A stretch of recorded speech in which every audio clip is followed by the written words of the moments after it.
With me in the studio this morning, I've got Bronwyn Corbett from Grit Real Estate Income Group. Bronwyn, good morning. Good morning, good to see you. Thank you. Of course, a big morning here for you. You've begun trading in London. Tell me a bit more about the group first off. I mean, clearly the focus on property, but in Africa in particular. Absolutely, absolutely. And our investment case is very clear. So we're an African real estate business. And from day one, our investment strategy was to be multi-geography, wanted access into different markets driven by different sort of economic aspects. So for us, it's sort of multi-geography, having a clear investment strategy whereby our focus is on international corporates, being their real estate partner of choice. The importance of securing hard currency in these markets, not to be exposed to the local currency challenges. So proudly, very much 96% of our revenue stream is collected in euros and dollars, right, or pegged currency. And the importance that we're able to deliver significant growth out of these markets. So, I call Africa the last frontier, because of the ability to grow off a platform of our nature is for what we're trying to establish as a business. And which geographies are you in at the moment? So we have exposure into 7 of the African countries. One of the big things is I always say can't taint Africa with the same brush. There are 54 countries. There's some markets that we just won't go into. They're not developed enough. There's too much risk involved. So our investment countries, I sort of split it up into what I call soft Africa. Soft Africa is investment grade Africa. So really that's Botswana, that sits with investment grade, Morocco, Mauritius. Over 40% of our portfolio is invested into softer Africa. And then we have other countries which are really growth countries. And the focus around there is Kenya, which is really much industrial. Kenya's for East Africa is an industrial hub. Really around Mozambique, Zambia. We now have got exposure to Ghana itself, so we're going into Ghana, and we now have a new country, Senegal. Right. So it's been a really, really big journey for us over the last 4 years of establishing this business. And this is commercial property? It's commercial property. So our big investment strategy is really around what I call counterparty. So the strength of the underlying tenants, and the importance of that is that in some of these markets, when we're signing with an international corporate, they will often sign the lease offshore out of their head office structure. So the importance is then you're not taking Mozambican risk, or you're not taking Kenyan risk. You have the ability to have the strength of the group, the counterparty. I suppose it's fair to say over the last couple of years at least, it appears as though you've been investing in Africa when others may have been a little bit hesitant or indeed have been pulling out. Yeah, absolutely, absolutely. So I think we've been swimming upstream. Really, most of even out of South Africa, which is quite sophisticated, there are 50 listed REITs in South Africa. Most of those offshore expansions have been into Eastern Europe from those real estate companies. Some of them have gone into other markets, the UK. We've decided that, we know Africa, we're part of the African continent. So, for us, we've gone into these countries where other people aren't playing, so it gives us a massive competitive advantage. Pricing for us is very, very important. So really quality real estate at really, really good property yields.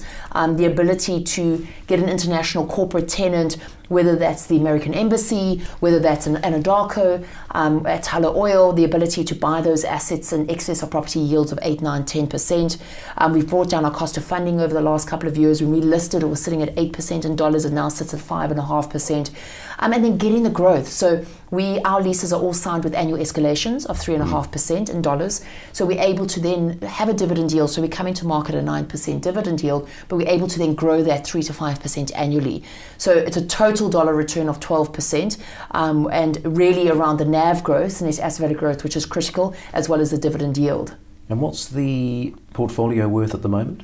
So the portfolio size currently, asset size is $600 million. And as I said, the intention through this process is to actually double it. And of course, through the IPO, you've brought in $132 million. Pretty decent response here from keen investors. Yeah, so it's actually been an interesting road, a road long traveled. So I think what's been really exciting with this capital raise are the new investors that have come in.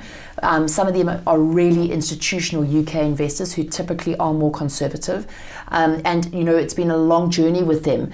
being that I've had to educate them around the African continent itself, educate them around some of these markets because there's just not an understanding of these markets. And I think, the fact that we're coming in at a 9% dividend yield, sort of what they're getting out of other UK REITs, etc., it's very attractive. But, it's almost, the education process around risk versus reward and what they are achieving. So really, we are very much a hands-on management team. We own close on 10% of the business ourselves, personally. So, it's really to show them that you can get the growth and the ability to get really good dividends.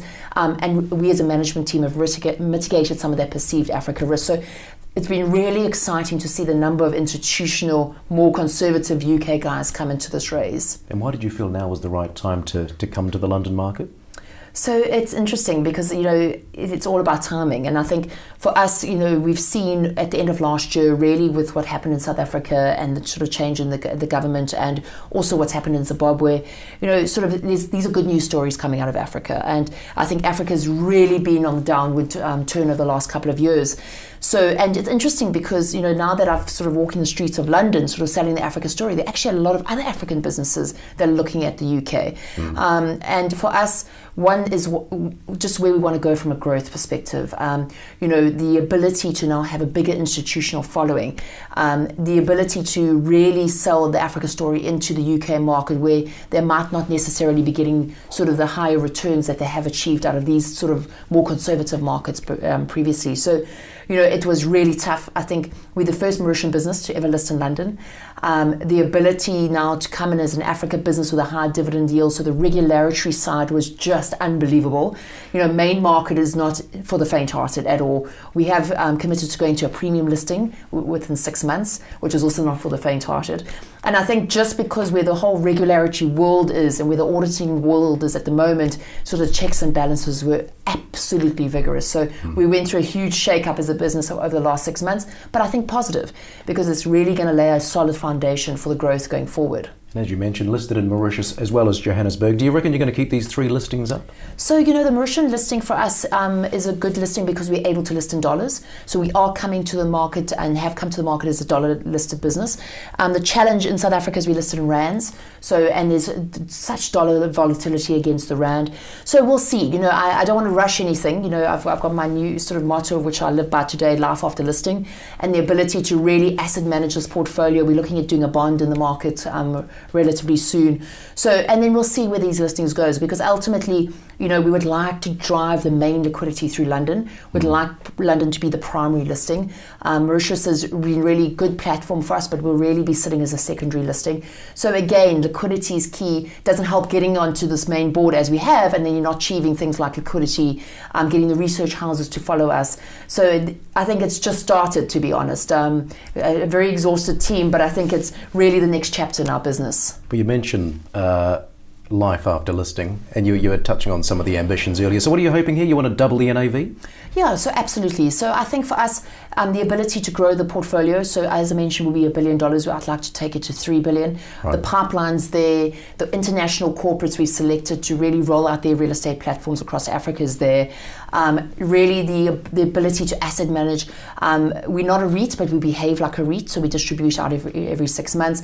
REITs are being introduced into some of the African markets, which is interesting. Kenya's got REITs. Morocco's just promulgated REITs. So, for us to establish REITs in these markets is really a much more tax effective going forward for our business. The ability to reduce our cost of funding even further now that we've got a really good corporate structure coming into London.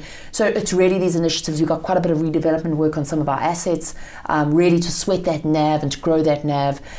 So net asset value growth is absolutely key for us. Well, no shortage of ambition and enthusiasm. You're looking forward to the next 6 to 12 months? I think so. It's really been a vigorous journey getting onto the main market. And I think I really, as I mentioned, life after listing, I need to use a new saying now, but I think the ability to really grow off this platform now, and as a management team, really, it's really exciting for us. And we, as I mentioned, we personally invested in this business. So it really is everything we do every day. So we're looking forward to the next chapter. Really nice to see you this morning, Bronwyn. Thank you.